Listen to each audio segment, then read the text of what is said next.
नवंबर के 23 तारीख को मैं बांग्लादेश गया था घूमने के लिए। नवंबर के 26 तारीख रात को 11 बजे मेरा ट्रेन था इंडिया वापस आने का।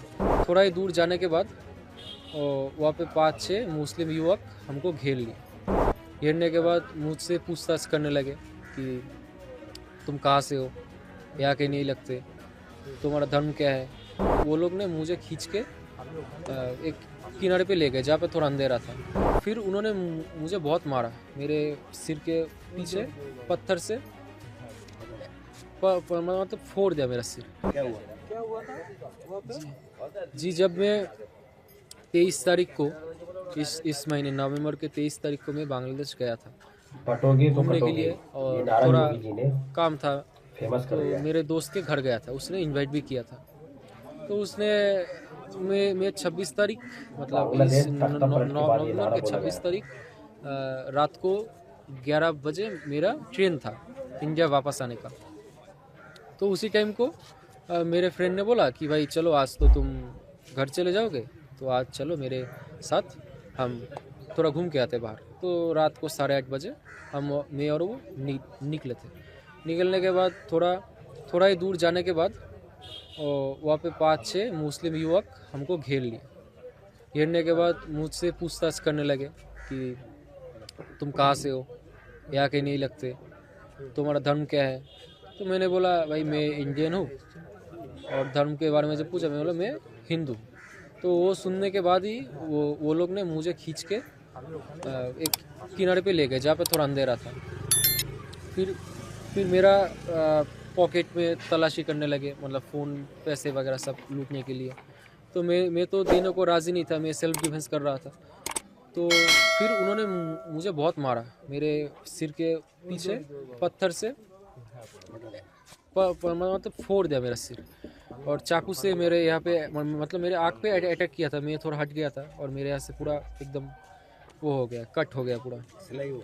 हाँ, यहाँ पे 2 टाके पड़े, यहाँ पे 4 टाके पड़े। मुंह के अंदर भी डॉक्टर ने कहा था टाके देना पड़ेगा, बट मैंने नहीं दिया मुंह के अंदर। और हाथ तो देख ही सकते आप लोग, हाथ क्या है, पाँव भी सेम। और जब ये सब इंसिडेंट हुआ उसके बाद जब लोग वहाँ पे सिर्फ मुझे बचाने के लिए मेरा फ्रेंड जो था मेरा, वही सिर्फ आया था। वो भी बहुत पूरी तरह चोटिल हो गया, उसका भी फ़ोन उन लोगों ने छीन लिया। और बाकी लोग जो थे खड़े होकर वो बस देख ही रहे थे, कोई नहीं रोक रहा था। और वो जब मार रहे थे, मेरा जब लिंचिंग कर रहे थे, तब वो लोग बस मतलब ये बोल रहे थे कि इंडियन है हिंदू है, इंडियन है हिंदू है, ये बोल के मुझे लिंचिंग कर रहे थे। बांग्लादेश तख्ता के बाद ये नारा बोला गया। फिर वो लोग जब बहुत लोग इकट्ठे हो गए, मेरे जो फ्रेंड था उसके भी फ्रेंड आ गए, तो वो लोग भाग गए। फिर भाग जाने के बाद मैंने वहाँ का जो हेल्पलाइन था 999 वहाँ पे कॉल किया। वो लोग उल्टा मेरे को पूछताछ करने लगे कि भाई तुम यहाँ पे क्यों आए हो, तुम्हारा क्या लिंक है इनके साथ, तो तुम्हारा कैसा फ्रेंड लगता है, तुम्हारा कैसा। हाँ, 999 जो हेल्पलाइन था वो पुलिस के पास भी जब मैं गया, बट ये लोग मेरे को उल्टा जेरा कर रहा था। तो मैं जब पुलिस के पास गया, बांग्लादेश में जो श्यामपुर थाना है, उस थाने में जब गया, थाने में जाने के बाद वो लोग ने मेरे को ये किया, क्या बोलते हैं, मेरे को केस नहीं लिया। मेरा नहीं लेने के बाद वो बोला यहाँ पे नहीं होगा, दूसरी जगह होगा, आप फॉरेनर है, आपका यहाँ नहीं होगा, आपको दूसरी जगह होगा। मतलब कहाँ होगा वो हम नहीं है, वो सब ना, मतलब घुमा रहे थे बस। फिर मैं हॉस्पिटल गया, एक प्राइवेट हॉस्पिटल। वो लोग बोले हमारे यहाँ सर्जन नहीं है, आप दूसरे हॉस्पिटल जाइए। फिर दूसरे नर्सिंग होम गया, वो बोलते भाई हम तो कर देंगे, बट आप इससे केस नहीं बना पाओगे, तो आप सरकारी अस्पताल जाओ। फिर मतलब ऐसे ही मैं ब्लीडिंग की हालत में लगभग 4 घंटे में घूमा, काफ़ी ब्लीडिंग हो गया था मेरा। फिर 4 घंटे घूमने के बाद मैं जब पहुंचा ढाका मेडिकल हॉस्पिटल में, उसके बाद मैं ट्रीटमेंट के लिए भी बहुत विनती करना पड़ा, बहुत मतलब थोड़ा बहुत पैसे भी खिंचाना पड़ा। पैसे दिया? हाँ, पैसा दिया था वहाँ पे। तो वो किया मतलब सरकारी अस्पताल में भी बस ये 2 टाके लगा के छोड़ दिया, ना कोई इंजेक्शन दिया, ना कोई दवाई दिया, कुछ नहीं, बस 2 टाके लगाया, छोड़ दिया।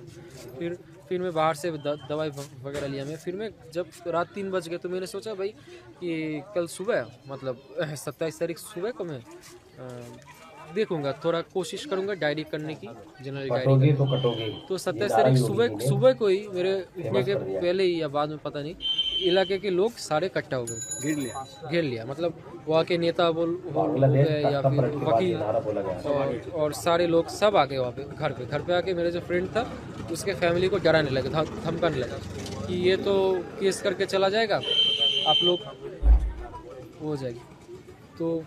तो ये सब वो लोग बोला, तो मैं बोला ठीक है भाई, तो तुम लोग हाँ मैंने बोला ठीक है भाई, मैं चला जाता हूँ, तुम्हारे फैमिली को जान का डर हो जाएगा, जान का डर हो जाएगा, तो ठीक है चले जाओ फिर तुम।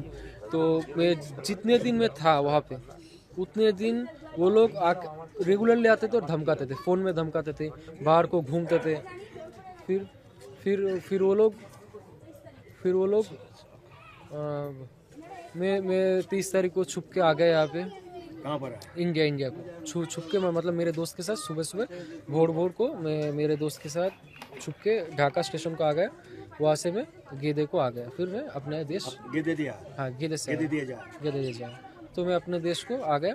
फिर यहाँ पे आके मैं इमिग्रेशन और कस्टम में कंप्लेन कर दिया एक, और हमारे लोकल थाने में एक कंप्लेन किया। अभी सोच रहा हूँ, हाँ बेलघड़िया में अभी सोच रहा हूँ कि एक कंप्लेन में एक कंप्लेन में वो को क्या बोलते हैं, बांग्लादेश हाई कमीशन को मैं कंप्लेन करूँगा, कल सोमवार को मैं करूँगा। कवर किया था किधर? बांग्लादेश में पहले भी गया था, हाँ, जब हसीना का गवर्नमेंट था, लगभग मैं 4-5 बार। वो कौन है आपका बांग्लादेश में? मेरा फ्रेंड है, मतलब पहचान का फ्रेंड है, बहुत पुराना पहचान है जी। वो 23 तारीख बांग्लादेश गया था, तो वहाँ जाने के बाद वहाँ का कुछ लड़का जो जमात का बोलते हैं, जमात मुस्लिम, तो वो सब मिलके 4-5 आदमी मिलके उसको पकड़ने के बाद बोलता है कि तुम्हारा जाति क्या है, तो बोलते है कि मैं सुना तो नहीं हूँ इंडियन। जैसे ही बोला हम सुना तो नहीं इंडियन हूँ, उसका ऊपर अटैक कर दिया। तो चाकू से उसको गाल पे अटैक किया, उसके बाद पत्थर से पीछे से मारा है। मरने के बाद वो जैसे बोला कि ऐसे ऐसे हुआ है, और पीछे भी 4 सिलाई पड़ा है, सामने भी 2 सिलाई पड़ा, गाल में अंदर भी कट गया, सब कुछ हो गया। लेकिन वो जो घर में आया यही हमारा लिए बहुत ही है। बांग्लादेश में कहाँ पे गए थे? बांग्लादेश से ढाका का साइड में, क्या स्टेट है उस भूल गया, मेरे को तो डिटेल्स बोला नहीं हो। तो बांग्लादेश ढाका में ही गया था। किस लिए गए थे? वो एक दोस्त के बुलाने पे गया था।